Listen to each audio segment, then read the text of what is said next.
Good morning, North America. Good afternoon, Europe. And good evening to everyone joining us from India. This is US Election Watch. I'm Allister D'Souza in Washington, D.C. The headlines. Harris and Trump remain deadlocked in the final New York Times poll. US voters are divided with 11 days to go.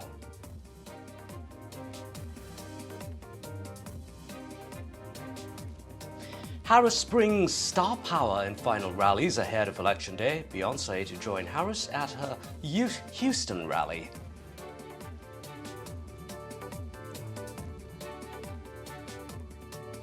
Trump compares the United States to a garbage can as he slams the Biden administration on immigration policies.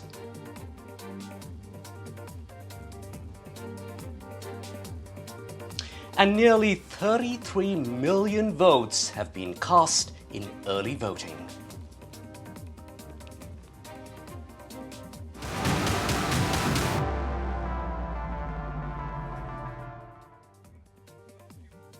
Kamala Harris and Donald Trump are locked in a dead heat for the popular vote, 48% to 48%. That's the final national poll by the New York Times and Siena College. Harris continues to struggle for an edge over Trump with an electorate that seems to be split down the middle. Meanwhile, the two candidates are holding rallies in Texas, with Harris set to discuss reproductive rights at a Houston, Texas rally featuring Beyonce. Meanwhile, Trump will deliver remarks about immigration in Austin, Texas, and will then hold a rally in Michigan. Now, in other news, Donald Trump, while campaigning in the border swing state of Arizona on Thursday, slammed immigration policies under the Biden administration. The Republican presidential nominee once again used some rather dark language against immigrants. He said the U.S. is like a garbage can for the world, referring to the number of illegal immigrants who have come in and continue to arrive into the United States. When Kamala came in, she deliberately dismantled our border and threw open the gates. She threw them open. The gates to an invasion of criminal migrants from prisons and jails, from insane asylums and mental institutions, from all over the world, from Venezuela to the Congo in Africa. A lot of people coming out of the Congo, not just South America. They're coming from 181 countries as of yesterday. Right, and we're a dumping ground. We're like a garbage can for the world. That's what's happened. That's what's happened to her. We're like a garbage can.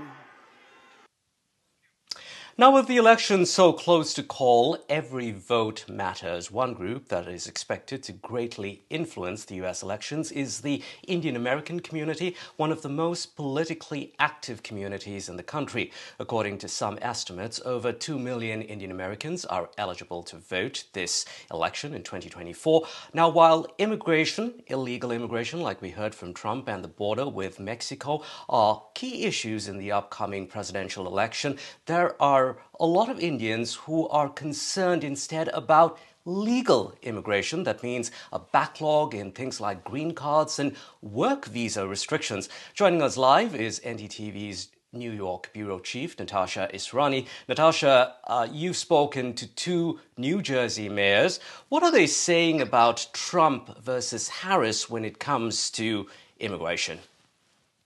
Good morning, Allister. Good to be with you again.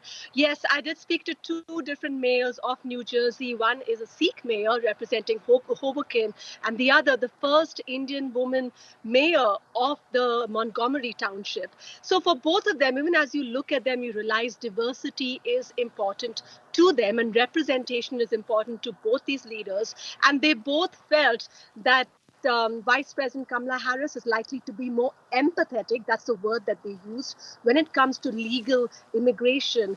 And they also disliked the schism that we see between legal and illegal immigration in this country, saying that with all the focus on the problem of illegal immigration in the country, focus is taken away from what matters to them, which is legal immigration, where you have Indian H-1B holders sometimes waiting for up to 100 years to get their green cards. So a lot of concerns around legal immigration, and the feeling there from both of Right. these mayors was that Harris was likely to be better. Okay, Natasha, you've also been talking with many others from the Indian American community. What are the non-politicians telling you? Yes, I've been hanging out with lawyers, doctors, and physicians at different community events. And it's very interesting to see the array of opinions that come across. For people in the IT sector, H-1B visas are important, but at the same time, being more pro-business, pro-large companies, some of them feel that Donald Trump is going to be better for their interests. When it comes to lawyers who want more representation, as well as see better policies around legal immigration, I got the feeling that many of them were leaning more towards Kamala Harris. Though any of these groups are not uniform, they are bipartisan groups. So it's really a mix. But the one thing, all different groups, whether they're lawyers, doctors, journalists of Indian American origin, they all agree that their vote is going to matter more than ever this time in the swing states where there's been an upsurge in the Indian American population. Indeed. So when the it's such a close to count race, every vote is going to matter. And what they are unified on is that they've got to go out and vote. It will matter whether they're voting Democrat or Republican.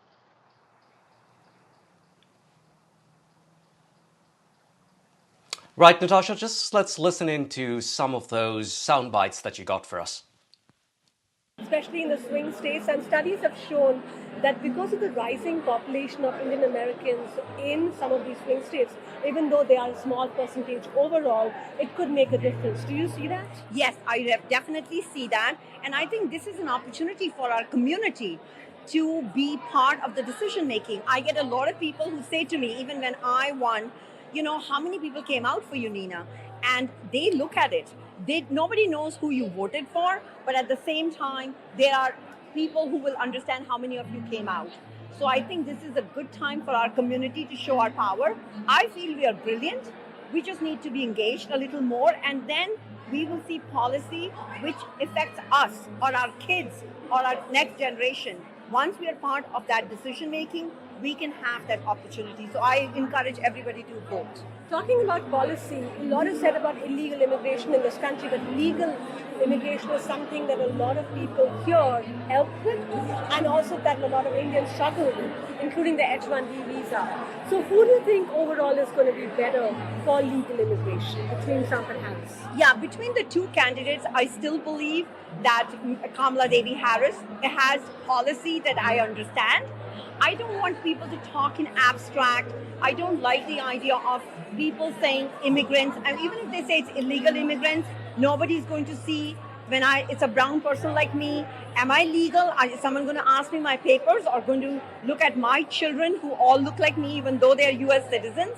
I think this kind of talk that says, oh, illegal, legal, it makes it harder for us immigrants, because nobody's going to be checking on you.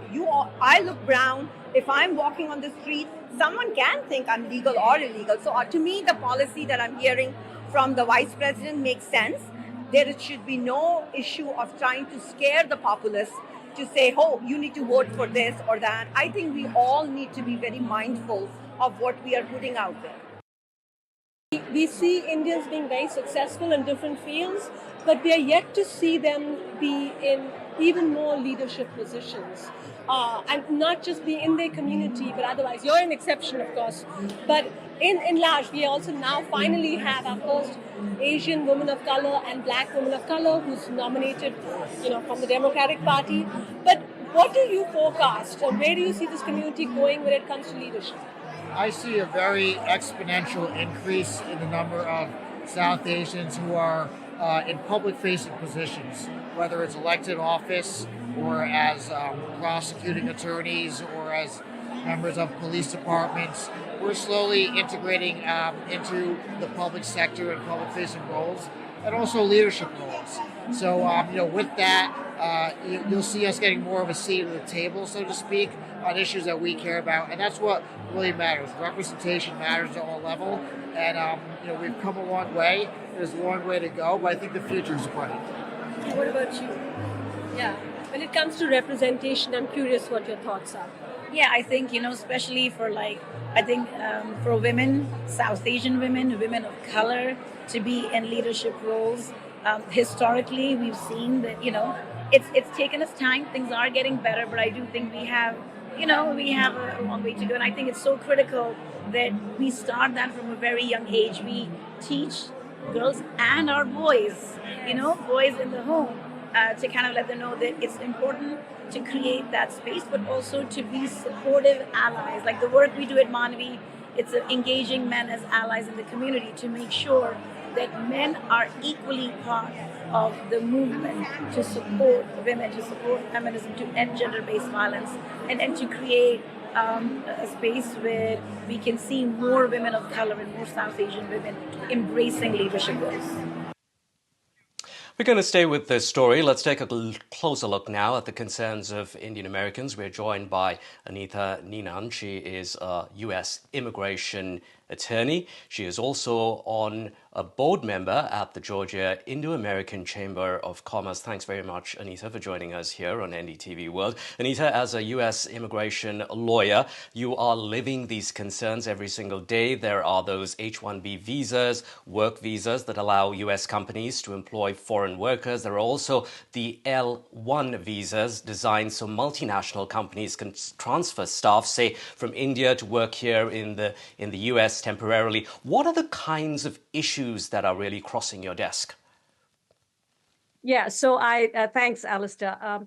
I'd just like to go back to making a contrast between the Trump years and the current Biden administration. So during the Trump years, we had an executive order that was passed, which was the Buy American, Hire American. And that translated into a really higher scrutiny of the H-1B program overall. So we had greater number of requests for evidence on original petition filings. We also had a higher denial rate. Regarding the L1 intra-company transfer, that across the board, we find the approval rates are much lower than across other work permit classifications. So during the Trump years, there was a guidance for the USCIS adjudicators that extension petitions on work permit applications, the evidentiary burden should be the same as for original filings. That fortunately was rescinded during the Biden years, and it made it a little bit easier right now. So what are the things that can change further? Because it's clearly still not a perfect system. It clearly isn't. And I would just say, going forward, if you had to draw a contrast between what Trump offers if he were to come into the White House versus what Kamala Harris offers if she were to become president, I think it would be even worse. The H-1B program, the threshold levels to qualify for Indian nationals will be harder because again, I refer back to an interim final rule that he passed at the end of his administration. And during that period, this raised, clarified some of the points on the H-1B program. If he does come back into office, those are going to be enforced. Unlike that, for legal immigration, I think the Harris program, her administration will be, I think, more receptive to finding, common sense solutions. In fact, the Senate border bill has some really good provisions for legal migration. It's going to be increasing the number of green cards, available for the employment-based category by 13% and for family-based visas by 7%. Yeah.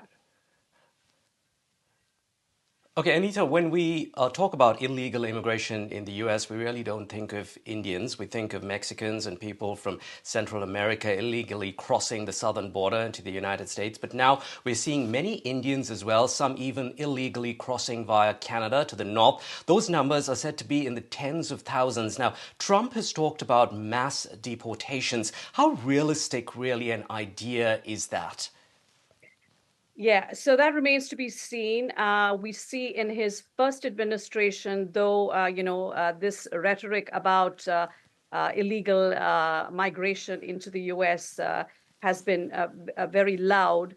Not much was done in his first administration. However, it has been a hot button issue during this campaign season.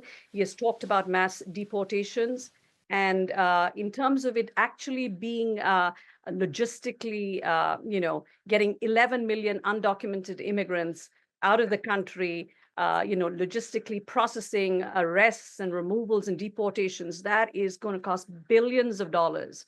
So it's going to be a huge fiscal tab for the economy and is going to affect certain major sectors of our economy. It's going to affect the agricultural sector, the construction sector, the hospitality sector. So, it remains to be seen what he's going to be able to achieve.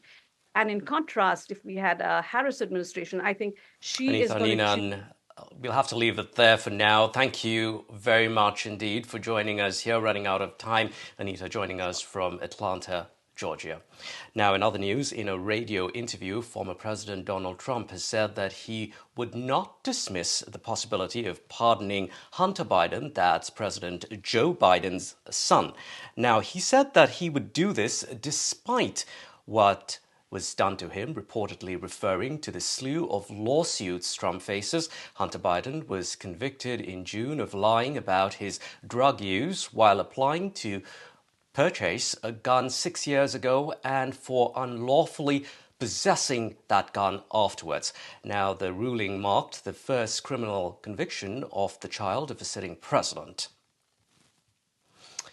In the final countdown to Election Day, Harris has launched a star-studded extravaganza in Georgia. Harris basked in the support of rock legend Bruce Springsteen, entertainer Tyler Perry, and former President Barack Obama at a rally that drew thousands in the battleground state of Georgia. Meanwhile, superstar Beyoncé is expected to join Harris at her Houston, Texas stop and perform, according to reports. Now, Harris has made Beyoncé's song, as you might know, Freedom, her campaign anthem.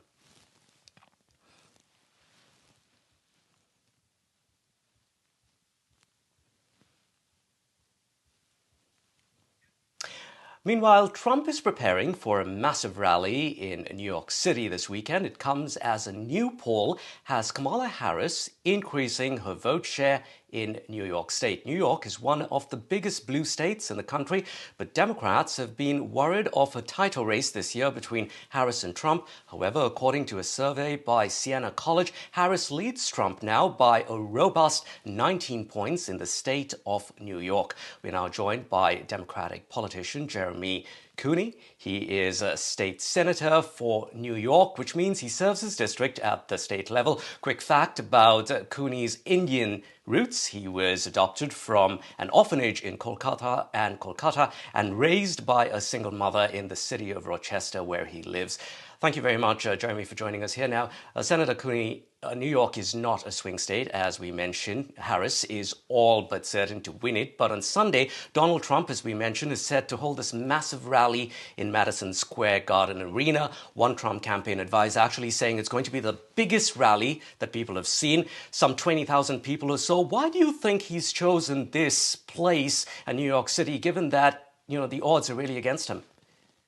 Well, we've heard from this former president about the size of his other rallies. They don't always pan out to be the size that he thinks that they will be. But look, the former president, Donald Trump, is from New York City. He grew up and had his business empire start in New York City. So I think in some ways he feels like he's coming home. But at the end of the day, as you alluded to earlier, New York is very much an inclusive and welcoming state. We are a state that is fully behind the values that Vice President Harris is bringing to this presidential race. And while, again, we believe in free speech in this country, we want the ability for candidates of any political party to be able to share their ideas. We have found that these rallies are often really just negative events where we're talking about the other candidate, and it's not productive. It's not who we are as American citizens in terms of our democratic system of government. So we'll see how many people he brings out to Madison Square Garden, but that's his right to do so. Okay, I understand that you are the first and only South Asian state-elected official outside of New York City. Like many other Americans, Indian Americans have been worried about the cost of living. While those headline numbers that we keep reading showing that inflation is slowing, it's dipping, it's really not reflected in the sticker price really at grocery stores. Now, according to the latest CNBC poll, Trump is actually leading Harris hugely as far as the economy goes. Now, how much of a worry really is this for Democrats and also for you on the down ballot vote? Affordability is one of the top issues in this presidential race, but as you mentioned, certainly at the local and state level as well. So as I'm running for re-election to the New York State Senate, we're talking about everything from the price of gasoline, the price of groceries, and really just the cost of living in New York State.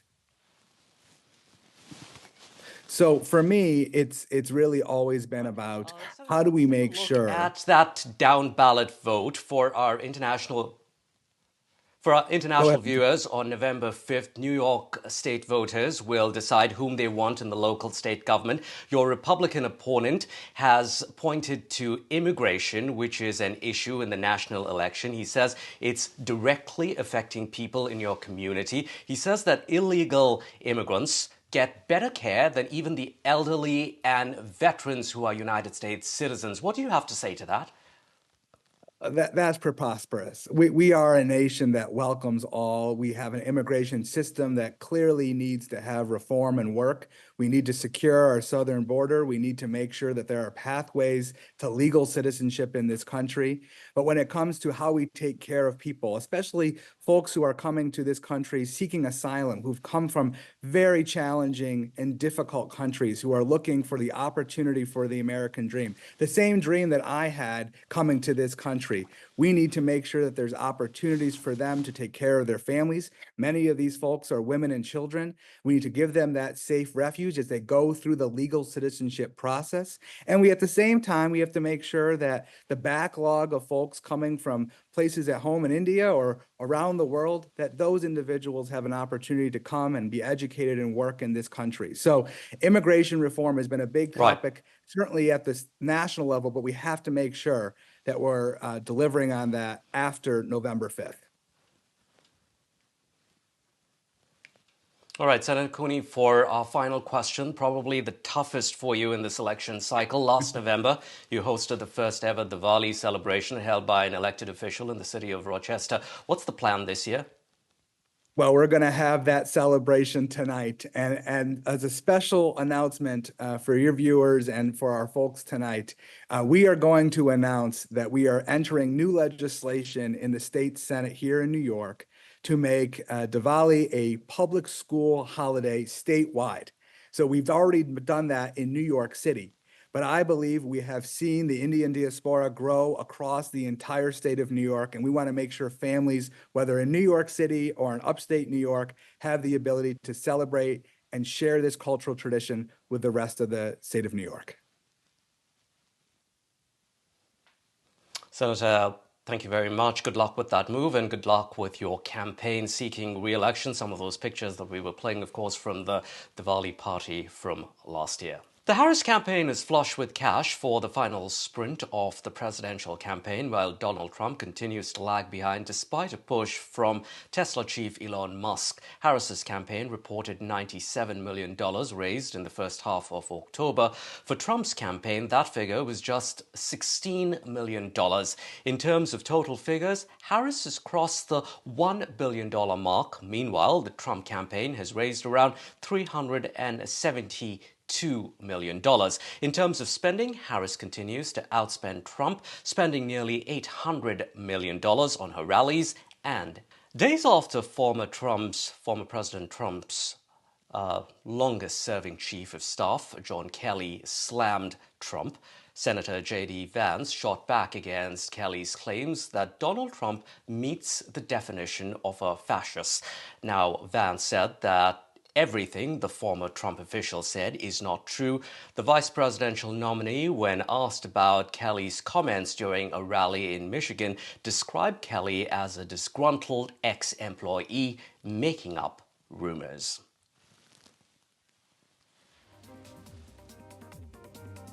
That's it for US Election Watch. I'm Allister D'Souza in Washington, D.C.